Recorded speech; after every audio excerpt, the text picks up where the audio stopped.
সকল প্রকার পাপাচার বর্জন করা, গুনাহের কাজ থেকে বিরত থাকা, এইটা হলো রমজান মাসের দ্বিতীয় সর্বোচ্চ গুরুত্বপূর্ণ আমল। সিরিয়ালে আমরা 10 নম্বরে বলেছি, কিন্তু 27টা রমজানের স্পেশাল আমলের মধ্যে সবচেয়ে গুরুত্বপূর্ণ আমল হলো রোজা রাখা, আর দ্বিতীয় সর্বোচ্চ গুরুত্বপূর্ণ আমল হলো সব ধরনের পাপাচার বর্জন করা, গুনাহের কাজ ত্যাগ করা।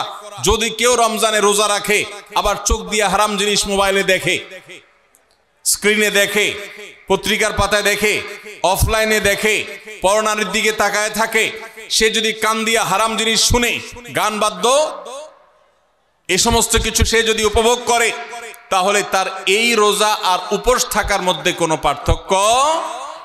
মনে রাখবেন, রোজা শুধু পেটের হয় না, রোজা চোখের হয়, রোজা কানের হয়, রোজা হাতের হয়, রোজা মুখের হয়, রোজা শরীরের প্রত্যেকটা অঙ্গ প্রত্যঙ্গের হয়। একজন মানুষ যখন তার পুরো শরীরের রোজা করে, সে যখন সকল অঙ্গ প্রত্যঙ্গ দিয়ে আল্লাহর আনুগত্য করে, আল্লাহর নাফরমানি থেকে বেরিয়ে আসে, তখন সে সত্যিকারের রোজাদার হয়। আর যে শুধুমাত্র দিনের বেলায় পানাহার বর্জন করে, যৌনাচার বর্জন করে, আর সমস্ত পাপাচার অপকর্ম সে যথারীতি অন্য সময়ের মতো রমজান মাসেও করে, এই রোজাদার পেটের রোজা রেখেছে কিন্তু তার শরীরের অন্য অন্য অঙ্গ প্রত্যঙ্গগুলো আল্লাহর কথা শুনে নাই, সো সেগুলো কিন্তু রোজা রাখে নাই। এই রোজা আল্লাহর কাছে মাকবুল এবং গ্রহণযোগ্য রোজা হতে পারে না। অতএব আমরা রমজান মাসে সব ধরনের গুনাহের কাজ বর্জন করবো তো ইনশাআল্লাহ। প্রিয় ভাইরা আমার, রোজা কিন্তু আমাদের সাথে কথা বলে।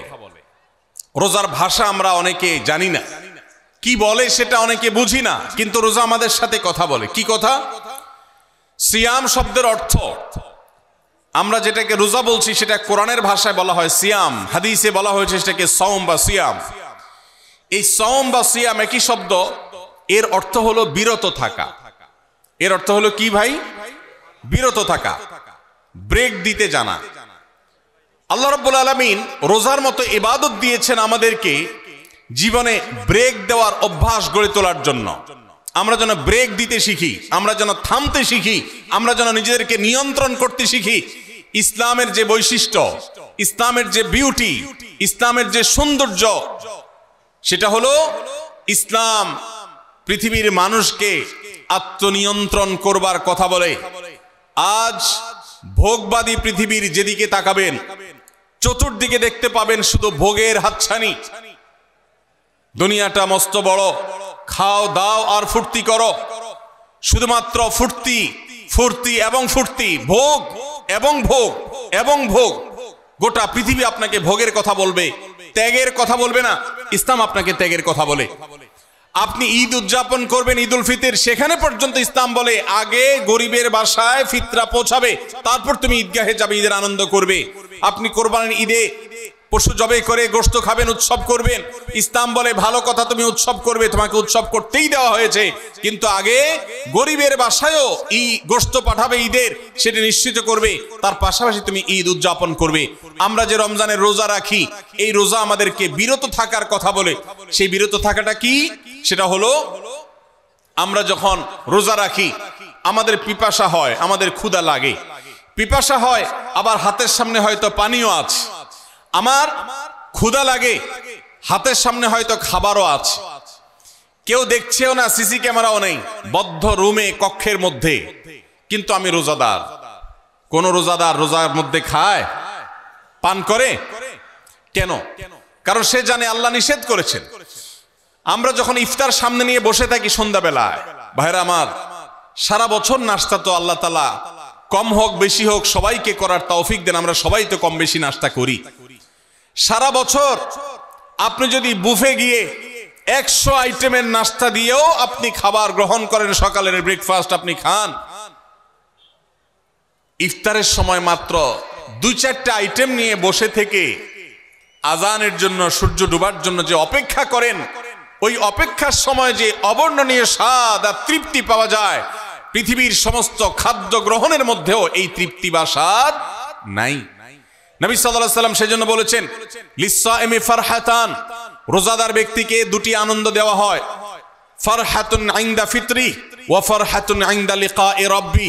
একটা আনন্দ হলো ইফতারের সময় অবর্ণনীয়, ভাষায় প্রকাশ করবার অযোগ্য। কি ভালো লাগা কাজ করে ইফতারের জন্য আমরা বসে আছি, খাবার সামনে আছে রকমারি, শীতল শরবত সামনে আছে, রকমারি খাবারের পসরা সাজানো আছে টেবিলে, দস্তরখানে, এদিকে পেটে ক্ষুধাও আছে, কিন্তু আমরা মিনিট গুনছি, আমরা সময় দেখছি, ঘড়ির দিকে তাকিয়ে আছি সূর্য কখন ডুববে। সূর্য ডুবেছে আর সাথে সাথে আমরা ইফতার করছি। এই যে আল্লাহর নির্দেশের অপেক্ষা, ইসলাম রোজার মাধ্যমে আমাদেরকে সেই শিক্ষাটা দিতে চায়। রোজা আমাদের সাথে সেই কথা বলে যে দেখো, তুমি জীবনে বিরত থাকতে শিখো, গোটা পৃথিবী তোমাকে ভোগ শিখাবে, ইসলাম তোমাকে ত্যাগ শিখাবে, ইসলাম তোমাকে কন্ট্রোল করা শিখাবে।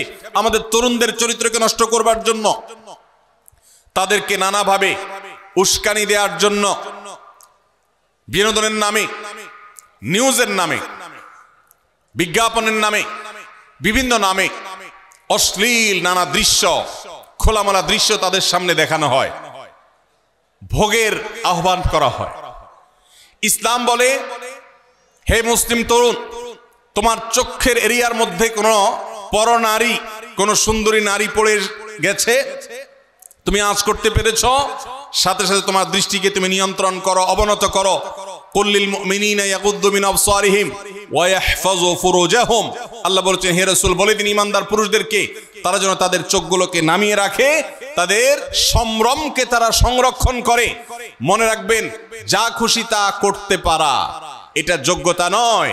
নিজেকে নিয়ন্ত্রণ করলাম, যা খুশি তা করব না, এর নাম হলো যোগ্যতা। ডায়রিয়ার রোগী ডাইরেক্ট হয়ে যায়, যা খুশি যে করে, নিজের মন যেদিকে তাকে নাচায় সেদিকে নাচে, এ লোকটা অসুস্থ মানুষের মতো। আর মুসলিম যুবক, মুসলমান মানুষ, নারী পুরুষ, সে নিজেকে নিয়ন্ত্রণ করে। আল্লাহ এটা হারাম করেছেন, আমার মন চায়, চাইলেই আমি সেটা নিতে পারি, কিন্তু আমি নেব না। আমি একটা জিনিস ধরতে পারি, আল্লাহ হারাম করেছেন, সেজন্য আমি ধরবো না। এই শিক্ষাটা রমজান আমাদেরকে দেয়। অতএব রমজানের সবচেয়ে গুরুত্বপূর্ণ আমল হলো এই 10 নম্বর আমল, সেটা হলো পাপাচার বর্জন করা।